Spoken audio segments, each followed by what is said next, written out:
My favorite Snapchat filter at the moment is the one with the gold butterflies. Yeah. I like one that's like very like hit or miss, but it's the one with the sparkle on the eyebrow and the very pink lipstick, because it reminds me to shine every day.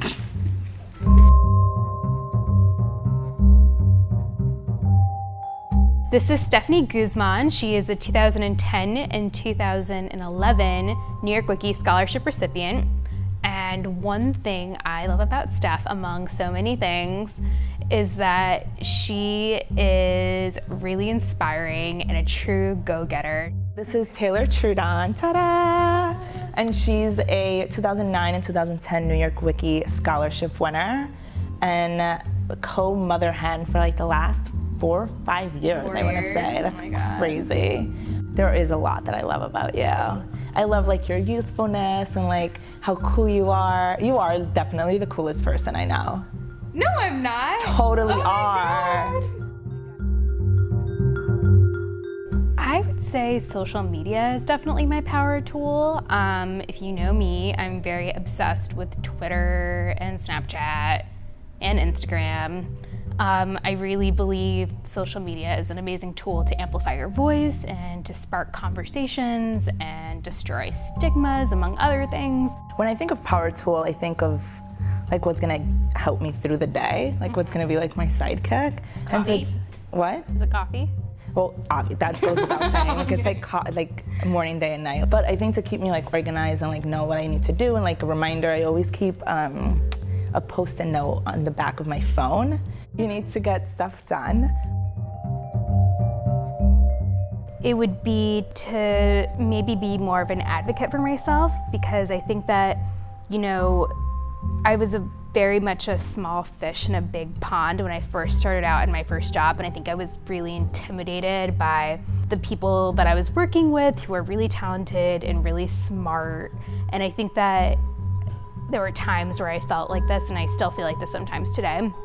But you feel like you have imposter syndrome and you're like, oh man, like I don't think that I'm supposed to be here. Something I've learned is that, you know, you do deserve to be here and you do work hard and just, you know, advocate for yourself and don't be afraid to ask questions. Yeah, I like the asking questions. Because sometimes you don't want them to think that you're like incompetent or that you don't know what to do. But it's like we don't know what we're doing. You know, we kind of look to other people to kind of help us and feed us more knowledge. I think for me, what I've learned is to stay true to who you are and don't, if you have the opportunity to say no to whether it's, you know, certain account work or assignments that don't really align with your passions or where you want to end up, and definitely your, you know, like your morals and your ethics, just, you know, I think that there's a way that you can respectfully say no to something.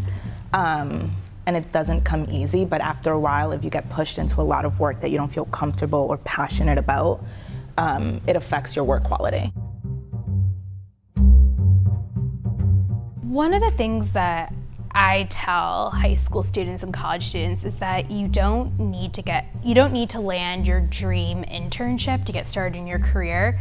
Like, you are already an expert at social media. You already can use Twitter and Snapchat and any other app probably 10 times better than any adult. So to own that and to use that to your advantage. So maybe that means starting a blog or, you know, starting your own YouTube channel, or maybe it's launching a Kickstarter campaign about something that you're passionate about. One of my very first like intern supervisors told me was to pick out a niche. Right. So I had to like pick like something that was gonna make me different from everyone else that had 4 internships at like big companies and like graduated at the top of my class, etc. Be your own person and definitely pick a niche and kind of just pursue it and become like the best you could be in that area. And being obsessive isn't a bad thing. No. Don't be afraid to be obsessive. Like, I call it passion. Yes. Yeah. When a female colleague gets a promotion or something awesome happens to her, I'm happy for her and I want to be happy for her genuinely, because it is a success. Every time a woman gets a success, that's one for everybody. Yeah. For some reason, women especially aren't comfortable talking about their successes and talking about how badass they are. And so I always point out to people, like, no, like, you got that promotion, like, you know, sing it from the rooftop. And you should try and surround yourself with women that are like that. You have to like support each other. Yeah.